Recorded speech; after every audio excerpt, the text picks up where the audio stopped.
Revanth sir మా భూములు ఇడిచిపెట్టు ఇది చూడరిగో. సారుకు ఒక మహిళ దండం పెడుతుంది. మరి ఏం జరిగిందా అంటే అలా భూములు గుంజుకుంటుండట రేవంత్ సార్ మీకు దండం పెడతా మా భూములు ఇడిచిపెట్టురే అని దండం పెడుతున్నటువంటి ఘటన. మా పొట్ట మీద కొట్టకండి, అన్నం పెట్టే రైతులకు విషం పెట్టకండి, మీకు కోటి దండాలు పెడతాం, మీ కాళ్ళు మొక్కుతాం, మా పక్కనున్న తిరుపతి రెడ్డి 100 ఎకరాల జోలికి ఎందుకు పోరు. ఇక గ్రీన్ ఫీల్డ్ రేడియల్ రోడ్డు బాధితులు మొత్తానికి ఇక చూడరు అలా పక్కపొంటి ఉన్నటువంటి తిరుపతి రెడ్డికి 100 ఎకరాల భూమి ఉన్నదట.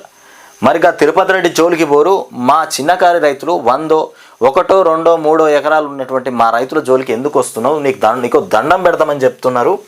మొత్తానికి ఆయన దండం పెట్టినా అయినాడు, పొర్లు దండాలు పెట్టినా అయినాడు. ఇక బీఆర్ఎస్ ఆఫీస్ పైన కాంగ్రెస్ దాడి. ఇక చూడరిగో బీఆర్ఎస్ ఆఫీస్ పైన కాంగ్రెస్ వాళ్ళు దాడి చేశారు. వాళ్ళ అధికారం వాళ్ళ చేతిలో ఉందని ఈ రకంగా దాడులకు పాల్పడితే మరి ఏంది పరిస్థితి?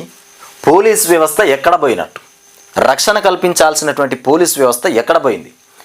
యాదాద్రి జిల్లా ఆఫీస్ పైన అటాక్, కుర్చీలు ఫర్నిచర్ ధ్వంసం, పోలీసుల సమక్షంలోనే దాడులు. ఏకంగా పోలీసులు ఉండగానే జరిగిందట. పోలీసులు ఎక్కడ పోయారని మనం అనుకుంటున్నాం.